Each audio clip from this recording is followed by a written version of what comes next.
In this fifth lesson, we're going to keep on working on the third shot and work on the bullets hitting the walls. I'm going to play this now. And as you can see here, we have an RVD simulation that's already done for us of all the bullets hitting the wall. So this particle setup has just a little bit more complexity than the previous one, since we will have to emit from an already existing animated source. This kind of scenario is very common in production.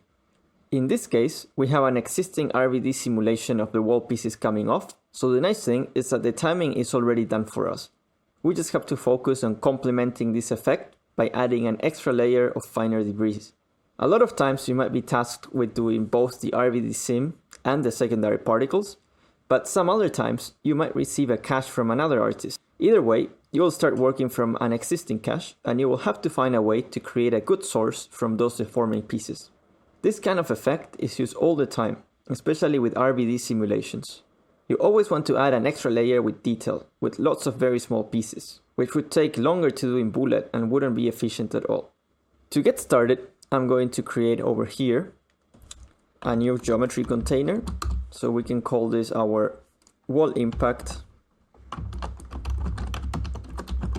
effects. I'm going to go inside of it and I'm going to object merge our debris. Now our debris are, for the third shot, if we go to environment, you'll notice it's slightly different from the previous two shots because we have a wall dented, wall and wall debris. And what that means is if we go here, I'm going to hide everything else. And you can see we have the wall with the holes in here. So this isn't time dependent. And then over here we have the debris. And these ones are time dependent. So at the beginning of the sim, before they fall, they're just in place in the wall. So if we show all the objects,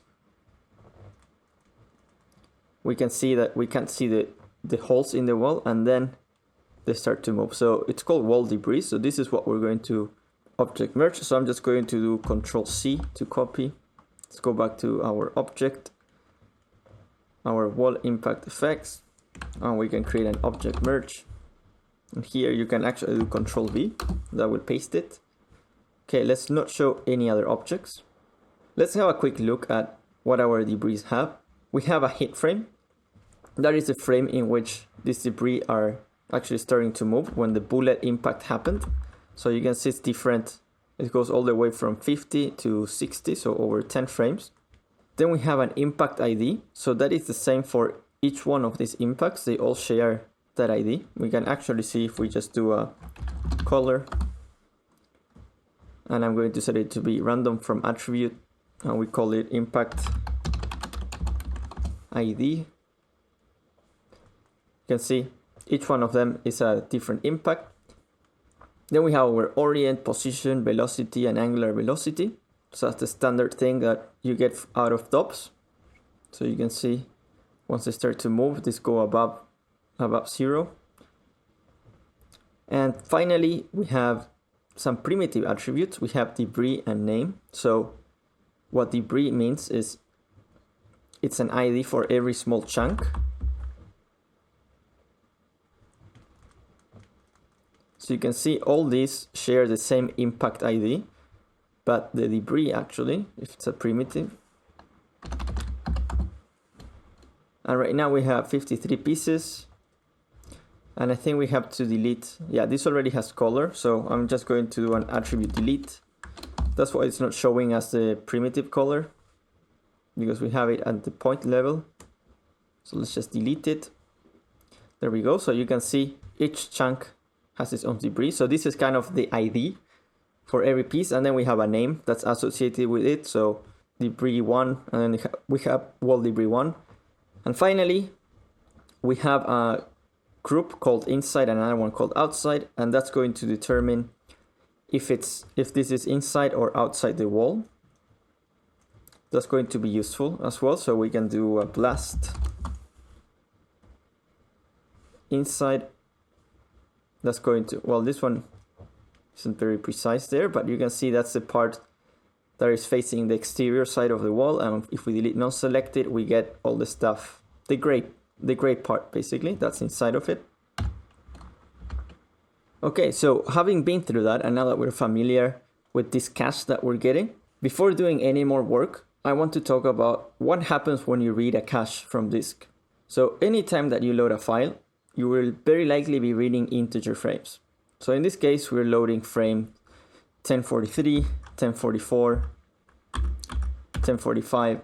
But when we work with simulations, many times we want to use substeps or do something in between frames. So it's very important that the cache we're using is also being interpolated between frames. One way of checking how your geometry looks between frames is to open the global animation options. And then here you'll want to turn off integer frame values, and we're going to change the step to 0.25. So that means that every time that we move, if I press the arrow to go to the next frame, you can see over here it's doing it in increments of 0.25. So let's go somewhere where this breaks. So now you can see that as I'm stepping through frames, right, like here, there's nothing happening. Basically, until it goes to the next integer frame, our geometry is frozen. So you can see at 1059, it's here, and 1060, it moves. But then as we keep moving, nothing is happening until we get to 61, and then 62. So this is something you want to avoid when you're dealing with caches you're reading from disk. Ideally, the geometry will be interpolated between frames, so no matter in how many increments you move, the geometry will always move. Now, writing out to disk all these subframes would be a waste of space and pretty useless. So instead, we can use the timeblend node, which will interpolate all the attribute values between frames. By default, it will do it in a linear fashion, so it's going to do a linear interpolation. So there we go, timeblend. And you can see by default it's set to interpolate between input frames. It's not going to interpolate normals, quaternions, and transforms. And in cases where your point count is changing, you can use the ID. So by default it's going to use the point number. Now if we visualize this, and now if we move in between frames, you can see that no matter what step I'm in, our cache is now moving, right? So if it's set that in frame 1062, it's here, and in 1061, it's over here, it's going to do a linear interpolation between those two. So now we basically have like an infinite amount of data in between frames. Like no matter how small it is, this is going to interpolate it. So you always want to make sure that every single thing that you read from disk actually has a timeline after you're loading it. So now that that is working, let's go back to our animation options. And let's actually turn on back our integer frame values. Let's hit close. Okay, and we're ready to get started with our effect. So here is the idea of what we're going to do. When you have an animated source, basically you want to scatter points on your debris. And these are the points that then are going to be emitted and will become our secondary particles. So what we have to figure it out is when to scatter and when not to. What I like to create is something called an impulse. We're going to go inside a point pop, and we can say if the if the debris is going faster than a certain speed, we're going to turn it white, for example. Like we're going to say our impulse is 1, otherwise it's 0. And then we're going to be using that attribute to emit. So let's go ahead and create a point pop. And I'm going to call it our impulse. And actually one attribute I'm going to need is the debris. So I'm going to make sure that it's promoted to a point. So let's say debris from primitive to point. Okay. And let's go into our impulse. The basic idea is the following. We can say if we get the speed, for example, that they're traveling in, we can fit this between a minimum and a maximum, and then the result, we fit it to 0 and 1, and we visualize it. So over here, I'm going to say min speed, max speed.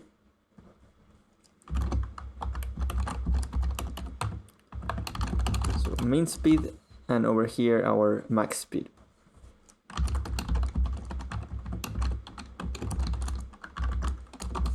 Okay, let's go back up. So let's see, this seems to start at 48, so I'm going to move my timeline. Now let's see when they stop moving. It's around 93. Okay, you can see that by default, we're taking 0 and 1. So that means if our speed is 0, then our impulse is going to be 0.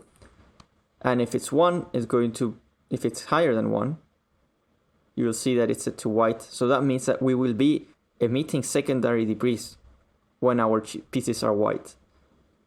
So I think that this isn't, I mean, the 0 is fine, but let's see, I don't want to emit after a certain point. So let's see, let's go to 4. And I really want to emit only if they're going pretty fast, right? So if a piece is falling kind of slow, I don't really care about it. So let's see, here in the first frame it emits, and as they're all falling, they turn gray, so that means that there will be even less debris. And then here, there's back to black. Let's see, we can try with 5, going even a bit higher. You don't want to emit over too many frames, like I'm just thinking 2 or 3 frames will be enough. Like you don't want to emit over like 10, 20 frames because it won't look that realistic. I mean, in our case, right, because we're just falling, this is probably like a meter or half a meter. If you have like a massive destruction or these pieces are falling like from really high and they're colliding against other objects, then sure. But in this case, we probably don't need that much. Just 2 frames will be enough. And since we have a 0 to 1 value, what we always do is we have a ramp. Not that ramp, this one. It's going to be a spline ramp. And we can call this our velocity ramp. Let's see, let's go back up.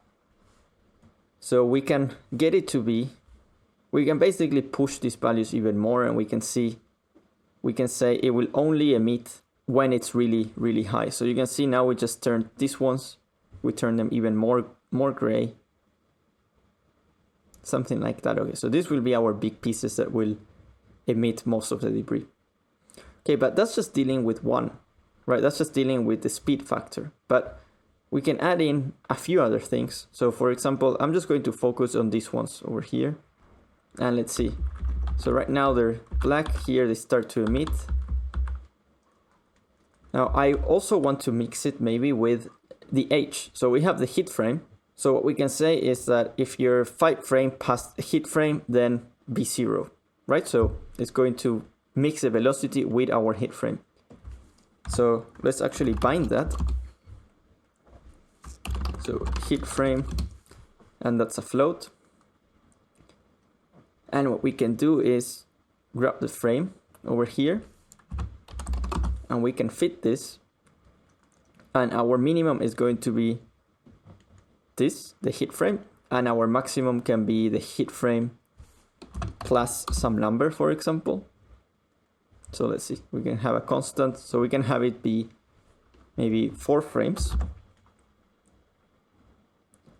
And this again is going to spit a 0 to 1 value. So as you can see, so before it starts is black, and after we reach this, so after we reach in this case 1054, it stays white. So in this case we want the opposite. I'm going to just do a complement because I want it to stop emitting after certain frames. So there we go, so it's always white, and there we go, now it stops. So we can easily combine these two if we multiply them, because one is set to 1 and the other one to 0. So this will make sure that in the beginning, like this, they're going to be set to 0.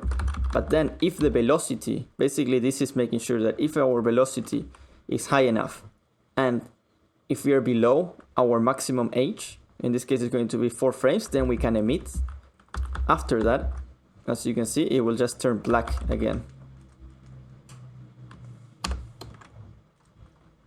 Right, so we can only emit in those few frames. And in this case, since we also have a 0 to 1 value, we can have a ramp. And it's going to be a spline ramp, and we can call it our hit ramp. Or hit frame, maybe would be a better name, but let's see. I'm just wondering, let's go to, I like working with the first one, which is in, here we go, in 1050. So let's see, I wanted to I want it to be set to 1. Right now it's going from 0, so in frame 1050 it's going to be 1, and then it's going progressively to 0. I want it to stay almost near 1 the whole way, so it's going to be either 1 or 0. I don't want any in-between values, because if we set it to 0.5, 0.2, then it's only really going to have the maximum amount of impulse when it's in the first impact frame. So if we set it to something like this, for example, there we go. Now we should see more of these white pieces for longer. Right, if I change this, do you see the difference? Okay, so this means that for about 80% of the time, it's going to be 1. And then in the last frame, it will just fade off. Okay, and we can take this a step further, because this is right now doing the same. It's just 4 frames for every impact. It'd be nice if we could randomize it a little bit. So we can get rid of this constant, and we can add a random value ourselves, and we can say what's our minimum amount of frames, for example, and what's the maximum. So let's see, we can actually do that if we use our debris. So debris, integer, we can get a random value out of it. So this is going to give us a 0 to 1 value. And again, we can fit it, and the result of this will be our maximum amount of frames. So let's see how many frames we can emit. So this is going to be our min emit frames. And this is going to be our max emit frames.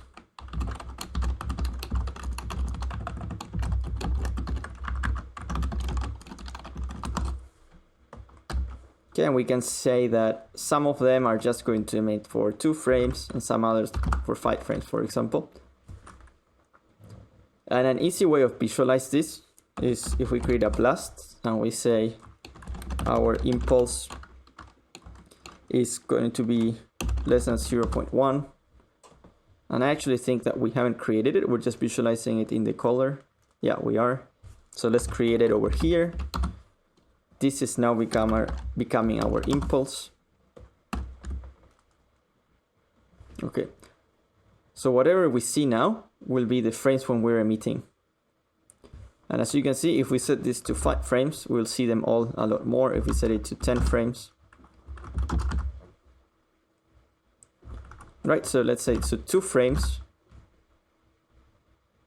That's the minimum it's going to be able to emit, and then 5 frames, that's the maximum. Cool, so I'll set it to 2 and 5, and it will be something in between that. So this is going to be our basic impulse, and we can add a bit more variation. For example, we can now go into a point bob, and we can add some noise to it. So we can say noise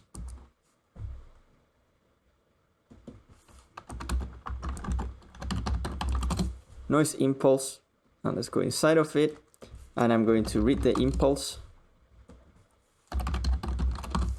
And this will be very simple. We'll just create some noise, some anti-alias flow noise. I'm going to promote everything. This is the first 4 parameters. So amplitude and roughness. And then we can fit this one. And we can say, for example, I don't know, I want to grab some of the negative values. We can promote this parameter. We want to fit it to 0 to 1. And again, same as always, when we have a 0 to 1 value, we can add some variation by having a ramp. It's going to be a spline ramp. And we're going to call this we can just call it noise ramp.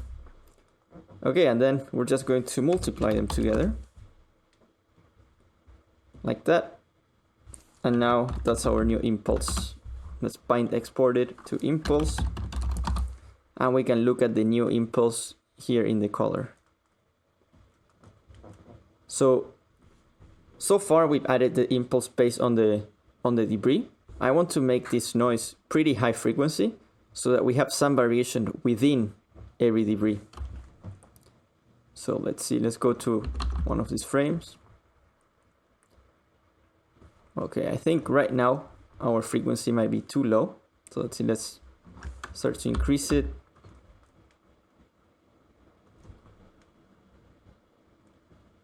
And let's increase also our amplitude, something like that. Okay, even more frequency.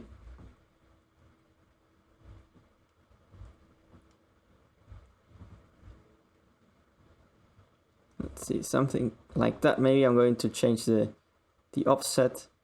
So you can see now that if we look at it before, the whole piece was emitting. Now only some parts of it will be emitting. So we have 3 layers of it. We have our impulse based on speed, our impulse based on H, and our impulse now based on noise. So again, it's the concept of having variation. You can have a bit more roughness as well.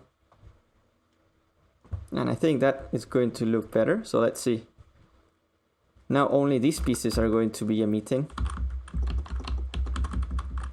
instead of just the whole chunk.